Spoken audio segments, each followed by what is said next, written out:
सत्य वचन की राह पर चले हम सदा, यीशु का साथ हो रहे हमारी हर दुआ।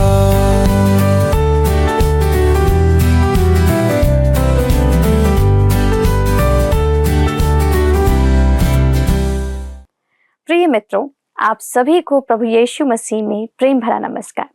एक बार पुनः मैं आप सभी का क्रमबद्ध बाइबल अध्ययन कार्यक्रम सत्य वचन में स्वागत करती हूँ। जैसा कि आपको पिछले अध्ययन में बताया गया था कि आज से हम बाइबल के पुराने नियम से हागे नबी की पुस्तक से अध्ययन को आरंभ करने जा रहे हैं। मित्रों, हागे की पुस्तक का मूल विषय परमेश्वर का मंदिर है। हागे की यह पुस्तक भले ही भविष्यवाणी की पुस्तक है, पर इसकी घटनाएं आपको परमेश्वर के कार्य के लिए उत्तेजित करने से नहीं चूकेंगी। तो आइए हम हागे भविष्यवक्ता की पुस्तक के परिचय से अपना अध्ययन आरंभ करें। प्रिय मित्रों, जय मसीह की और आप सभी को प्रभु यीशु में प्रेम भरा नमस्कार। एक बार पुनः आप सभी का आपके अपने मनपसंद बाइबल अध्ययन सत्य वचन में स्वागत है। मुझे आशा है आप परमेश्वर के अनुग्रह से स्वस्थ और सुरक्षित हैं।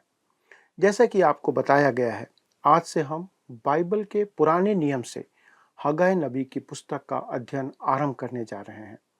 मित्रों, मैं आपको विश्वास दिलाता हूं कि इस पुस्तक का अध्ययन भी आप सभी के लिए उतना ही आशीष का कारण होने जा रहा है जितना पहले की पुस्तकें रही हैं, क्योंकि परमेश्वर के वचन में हमारे लिए न केवल शिक्षा है पर आशीष और भरोसा भी व्याप्त है। मित्रों, यह तो सिद्ध है कि अतीत की सकारात्मक घटनाएं हमें प्रोत्साहित और उत्तेजित करती हैं। हागे की यह पुस्तक भले ही भविष्यवाणी की पुस्तक है, पर इसकी घटनाएं आपको परमेश्वर के कार्य के लिए उत्तेजित करने से नहीं चूकेगी। तो आइए हम हग्गाई की पुस्तक के परिचय को देखते हैं और उसके साथ अपना अध्ययन आरंभ करते हैं। मित्रों, किसी भी पुस्तक के परिचय को जानना आवश्यक इसलिए है क्योंकि हमें उसके समय, कारण और संदेश का ज्ञान हो जाने से वचन को हमारे लिए समझना सरल हो जाता है। बेबीलोन की बंधुआई से वापस यरूशलेम लौटने वाले बचे हुए इस्राएलियों के मध्य सेवा करने वाले 3 भविष्यवक्ता थे, हग्गाई, जकरिया और मलाकी। हग्गाई उनमें से एक था जो इस पुस्तक का लेखक है। हग्गाई का उल्लेख एजरा की पुस्तक में एजरा 5 उसका 1 और 2 तथा 6 अध्याय के 14 पद में उन भविष्यवक्ताओं के बीच में आया है जिन्होंने बचे हुए लोगों को बेबीलोन की कैद से वापस लौटे थे, उन्हें चारों ओर से आने वाली कठिनाइयों के बावजूद मंदिर का पुनः निर्माण करने के लिए प्रोत्साहित किया। इसके द्वारा और अपनी भविष्यवाणी में स्वयं के बारे में दिए गए संक्षिप्त संदर्भों से 4 बातें स्पष्ट होती हैं।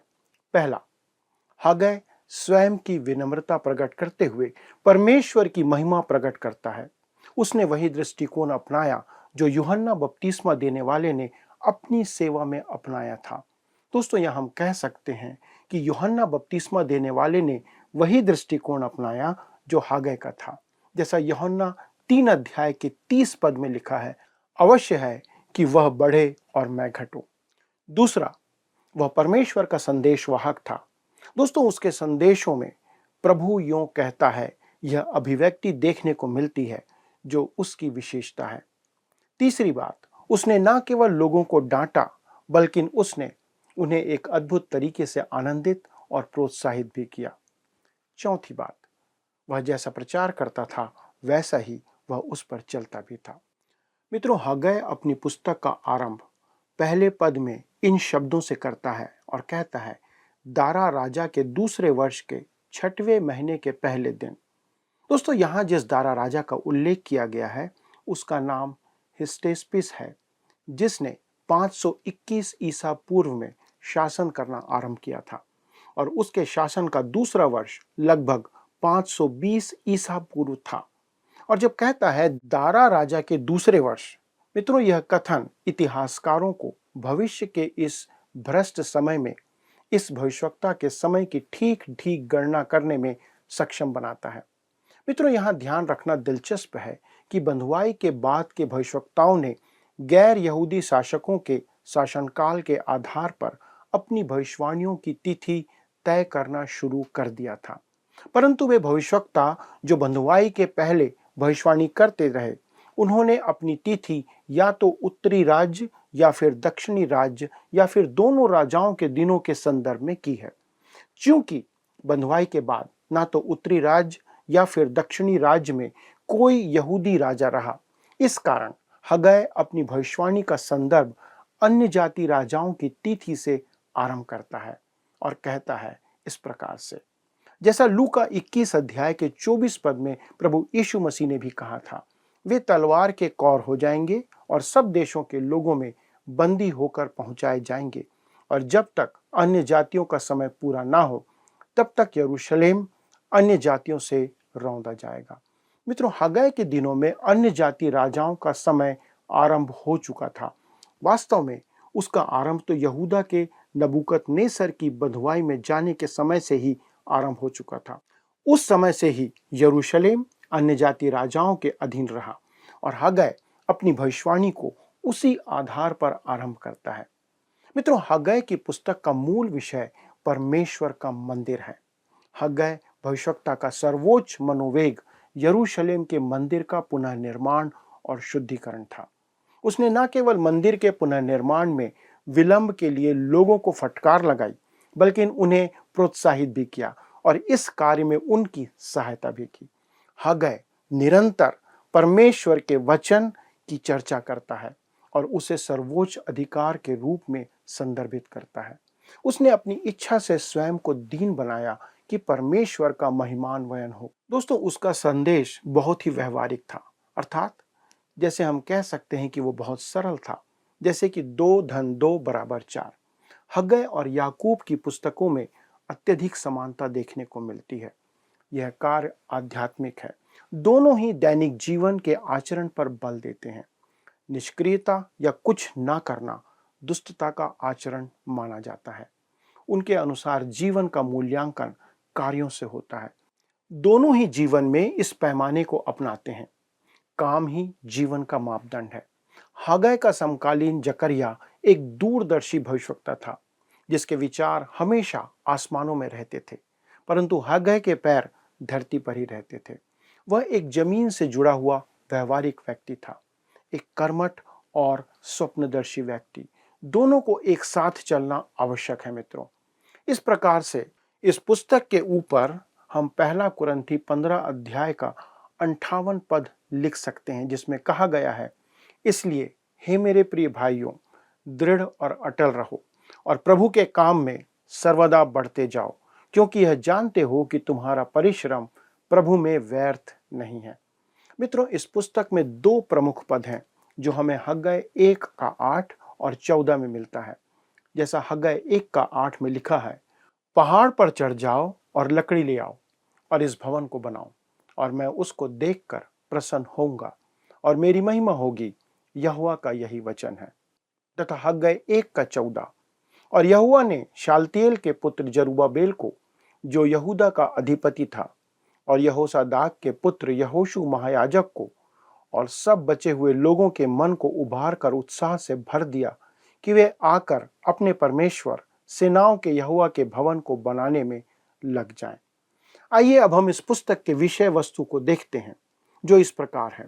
दोस्तों, तिथि के अनुसार इस पुस्तक की अवधि मात्र 3 माह और 14 दिन है। पुस्तक में 5 संदेश हैं और प्रत्येक संदेश एक निश्चित तिथि पर उन्हें दिया गया था। दोस्तों, ये तिथियां इसकी विषय वस्तु के बारे में संकेत देती हैं। पहला सितंबर 520 ईसा पूर्व, अध्याय 1 का 1 से 11, जिसमें इस्राएल के लोगों को चुनौती दी गई। उसी के अंदर आता है हितों में टकराव का आरोप, अध्याय 1 का 1 से 4। अपने चाल चलन पर विचार करने का आह्वान, अध्याय 1 का 5 से 7। मंदिर निर्माण का आदेश, अध्याय 1 का 8 से 11। तब दूसरी तिथि है 24 सितंबर 520 ईसा पूर्व, जो हमें पहले अध्याय के 12 से 15 पद पर मिलती है, जहां पर चुनौती का प्रत्युत्तर है। उसके अंदर है पहला मंदिर का निर्माण, आज्ञा पालन, अध्याय 1 का 12।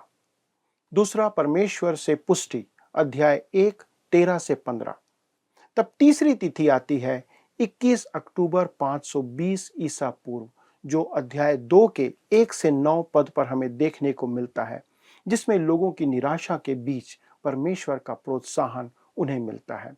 और तब चौथी बात आती है 24 दिसंबर 520 ईसा पूर्व को, जो हमें अध्याय 2 के 10 से 19 पद में देखने को मिलेगा, जहां पर व्यवस्था के लिए आग्रह किया गया है और सिद्धांतों की व्याख्या की गई है। तब आता है पांचवा तिथि, वो है 24 दिसंबर 520 ईसा पूर्व, जो कि हमें अध्याय 2 के 20 से 23 पद में देखने को मिलेगा, जो कि परमेश्वर के कार्यक्रम का प्रकाशन है, भविष्य के लिए अपेक्षा है। तो आइए दोस्तों, हम अपने अध्ययन को अध्याय 1 से आरंभ करते हैं, जिसका विषय है इस्राएल के लोगों को चुनौती, हितों के टकराव का आरोप, अपने चाल चलन पर विचार करने का आह्वान, मंदिर निर्माण का आदेश, चुनौती का प्रत्युत्तर, मंदिर का निर्माण और लोगों का आज्ञा पालन, परमेश्वर से इसकी पुष्टि।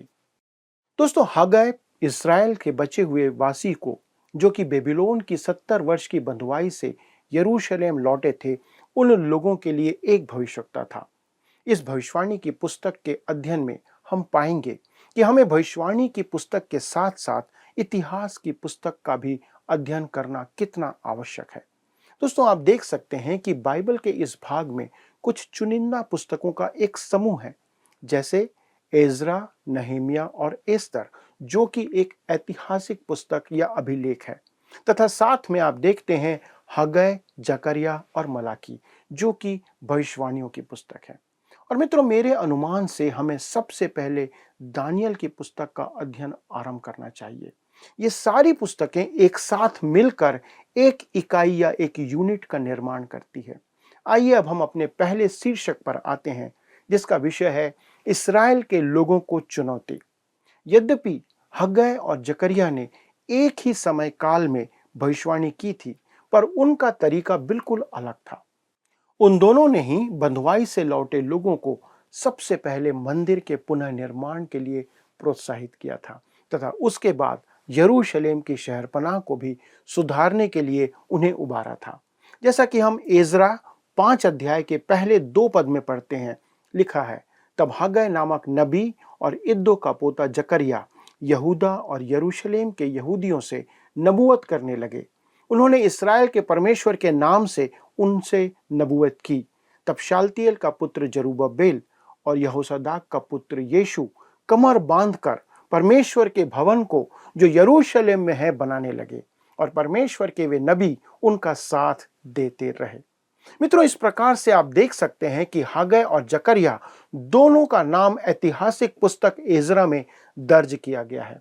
यही वे दो भविष्यवक्ता हैं जिन्होंने लोगों को मंदिर के पुनर्निर्माण के लिए प्रोत्साहित किया और उन्हें आवश्यक सामग्री उपलब्ध कराई। एजरा 6 के 14 में लिखा है, तब यहूदी पुरनिये हग्गाई नबी और इद्दो के पोते जकरिया के नबूवत करने से मंदिर को बनाते रहे और सफल भी हुए। उन्होंने इस्राएल के परमेश्वर की आज्ञा के अनुसार और फारस के राजा कुस्रू, दारा और अर्तक्षर की आज्ञाओं के अनुसार बनाते बनाते उसे पूरा कर दिया। अब हम आते हैं अपने अगले विषय पर, जिसका शीर्षक है हितों के टकराव का आरोप। आइए हम पढ़ें हग्गाई 1 का पद 1। लिखा है, दारा राजा के दूसरे वर्ष के 6वें महीने के पहले दिन यहोवा का यह वचन हग्गाई भविष्यवक्ता के द्वारा शालतिएल के पुत्र जरूब्बाबेल के पास, जो यहूदा का अधिपति था, और यहोसादाक के पुत्र यहोशू महायाजक के पास पहुंचा। मित्रों, जैसा कि हमने पढ़ा, दारा राजा के दूसरे वर्ष के 6वें महीने के पहले दिन। मित्रों, यह वाक्य हमें इस भविष्यवाणी की निश्चित तिथि या डेट प्रकट करता है, जो यहूदी कैलेंडर के अनुसार 1 सितंबर 520 ईसा पूर्व की है। इस पुस्तक की तिथि का अनुमान हम बहुत आसानी से लगा सकते हैं। जैसा कि मैंने आपसे प्रस्तावना में कहा था कि इस तिथि की गणना अन्य जाति राजा दारा के समय के आधार पर की गई है। यह तिथि निर्धारण इस्राएल या यहूदा के राजा के लिए नहीं किया गया है, क्योंकि हग्गाई अन्य जातियों के समय के दौरान इस बात को लिख रहा है, जो बेबीलोन की बंधुआई से आरंभ हुआ था और आज के दिन तक चल रहा था। ऐसा ही प्रभु यीशु मसीह ने भी लूका 21 के 24 में कहा था, वे तलवार के कौर हो जाएंगे और सब देशों के लोगों में बंदी होकर पहुंचाए जाएंगे। और जब तक अन्य जातियों का समय पूरा ना हो तब तक यरूशलेम अन्य जातियों से रौंदा जाएगा। तब आगे लिखा है दोस्तों, यहोवा का यह वचन हग्गै भविष्यवक्ता के द्वारा।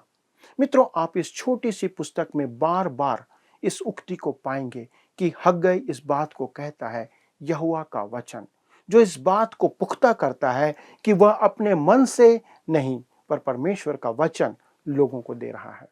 तब आगे लिखा है, शालतियेल के पुत्र जरुब्बाबेल के पास जो यहूदा का अधिपति था। मित्रों, जरुब्बाबेल का अर्थ है बेबीलोन में रोपा गया, अर्थात वहां पैदा हुआ, जिसका मतलब यही निकलता है कि उसका जन्म उस बंधुआई के समय बेबीलोन में हुआ था। वास्तव में यह एक अन्य जाति नाम है। जरुब्बाबेल दाऊद राजा के वंश से था और पहला इतिहास 3 अध्याय 16 से 19 के अनुसार वह यहोयाकीन का पोता था तथा उसे कुस्रू राजा के द्वारा अधिपति नियुक्त किया गया था। तब उसके आगे लिखा है, और यहोसादाक के पुत्र यहोशू महायाजक के पास पहुंचा। यहोशू यहोसादाक का पुत्र था जो बाबुल के आक्रमण के समय महायाजक था, जैसा पहला इतिहास 6वें अध्याय के 15 पद में लिखा है। यह व्यक्ति सर्वोच्च धार्मिक अगुआ या प्रमुख था। इस प्रकार दोस्तों, आप देख सकते हैं कि परमेश्वर अपना संदेश एक धार्मिक और एक प्रशासनिक दोनों अगुओं को साथ साथ देता है और उनके पास भेजता है। जब इस्राएली बेबीलोन की बंधुआई से स्वदेश लौटे तब वे बड़ी उम्मीद के साथ लौटे थे और मंदिर के पुनः निर्माण के लिए उनका उत्साह बहुत अधिक था। लेकिन दोस्तों, उन्हें बड़ी बाधाओं का सामना करना पड़ा, जिसके लिए उन्हें बड़ी कठिनाई हुई और उन्हें बहुत अधिक प्रयास करना पड़ा। इस प्रकार के समय से गुजरने के बाद जब उन्होंने मंदिर का निर्माण आरंभ किया तो वे निराश हो गए थे। कठिनाइयां उन्हें असंभव और असहनीय लग रही थी। इसलिए उन्होंने तर्क दिया और यह निष्कर्ष निकाला कि यह निर्माण का समय नहीं है। दूसरे शब्दों में, यह उनकी झूठी सांत्वना थी। तब उन्होंने यथा स्थिति बनाए रखने का फैसला किया और कहने लगे, यह बहुत कठिन है, पूर्णतः असंभव है। यकीनन परमेश्वर नहीं चाहता कि हम इस समय इसका पुनः निर्माण करें।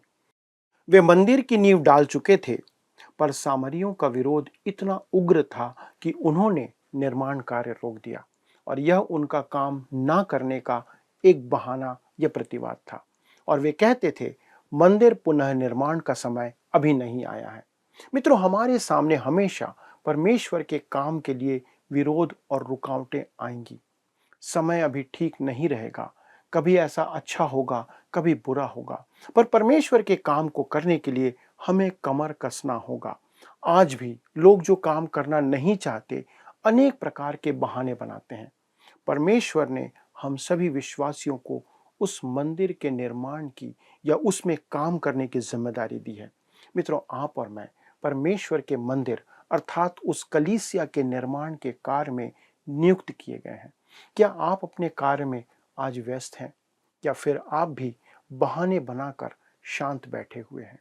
आइए दोस्तों, हम अपने कार्य में जुट जाएं और समय रहते अपना कार्य पूरा करें। मित्रों, यदि आप सेवा कार्य में हैं और आप हमसे किसी विषय में सलाह या परामर्श चाहते हैं तो कृपया हमारे नंबर पर आप हमसे संपर्क करें, क्योंकि हम इसमें आपकी सहायता करना चाहते हैं। आइए दोस्तों, प्रार्थना के साथ इस अध्ययन को समाप्त करें।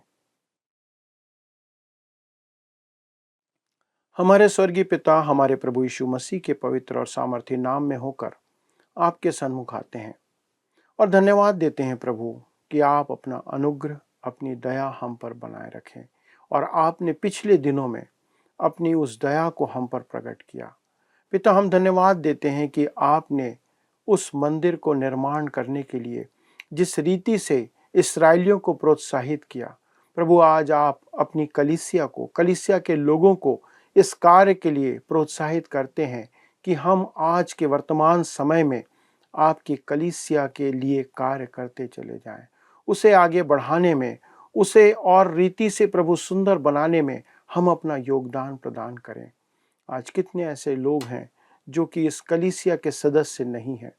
हमारी विनती है पिता, हमारी सहायता करें कि हम अपने इस कार्य को अपने समय रहते हुए पूरा करने पाएं। हमारे सभी दर्शकों के लिए धन्यवाद देते हैं जो हमारे साथ निरंतर जुड़ते हैं, और प्रभु आपने उन्हें इस कार्य के लिए, इस उद्देश्य से हमारे साथ जोड़ा है कि वे इस वचन को सीखते हुए आपकी सेवा के कार्य में आगे बढ़ते चले जाएं। धन्यवाद के साथ पिता इस विनती को प्रभु यीशु क्रिस्त के नाम से मांगते हैं, आमीन। अगले प्रसारण तक परमेश्वर का अनुग्रह और उसकी दया आपके जीवन में बनी रहे। प्रभु आपको आशीष दे। आइए अब हम प्रश्नों को देखें। पिछले प्रश्न का उत्तर है A 7। विधर्म या धर्म त्याग के युग में विश्वासियों को सावधान रहने के लिए यहूदा 7 बातें सिखाता है। आज के अध्ययन पर आधारित प्रश्न है, किसके नाम का अर्थ है बेबीलोन में रोपा गया? A Zechariah, B शालतिएल, C यहोयाकिन, D जरुब्बाबिल। मित्रों, इस प्रश्न का उत्तर हमें कल सुबह 6 बजे से पहले विकल्प A, B, C या D के साथ अपना नाम, पता, स्थान के साथ 9651433397 पर SMS या WhatsApp करें। मित्रों, हमने हागे नबी की पुस्तक के परिचय में देखा कि हागे की पुस्तक का मूल विषय परमेश्वर का मंदिर है, और यह सच है कि परमेश्वर के काम के लिए हमारे सामने हमेशा विरोध और रुकावटें आएंगी। समय हमेशा ठीक नहीं रहेगा। हम सभी विश्वासियों को परमेश्वर ने उस मंदिर के निर्माण की जिम्मेदारी दी है, और आप परमेश्वर के मंदिर अर्थात उस कलीसिया के निर्माण कार्य में नियुक्त किए गए हैं। क्या आज आप अपने कार्य में व्यस्त हैं या फिर कलीसिया के निर्माण कार्य में हैं? आइए हम अपने कार्य में जुट जाएं और समय रहते अपने काम को पूरा करें। क्या आप तैयार हैं? मित्रों, अगले प्रसारण में आपसे फिर से मुलाकात होगी और महत्वपूर्ण बातों को हागे की पुस्तक से सीखेंगे, इसलिए आप अध्ययन में अवश्य शामिल होइएगा। तब तक प्रभु की संगति में आप सब बने रहें, यही प्रार्थना है। इस अध्ययन को अगर दोबारा सुनना चाहते हैं तो आप हमारे YouTube पर वर्ड रिसाउंड्स हिंदी में सुन सकते हैं। अधिक जानकारी और प्रार्थना के लिए आप दिए गए नंबर पर संपर्क कर सकते हैं। हमारे परामर्शदाता आपकी सहायता अवश्य करेंगे। जय मसीह की। क्या आपको यह कार्यक्रम पसंद आया? अभी हमें एक मिस कॉल करें और आप अगले विजेता हो सकते हैं।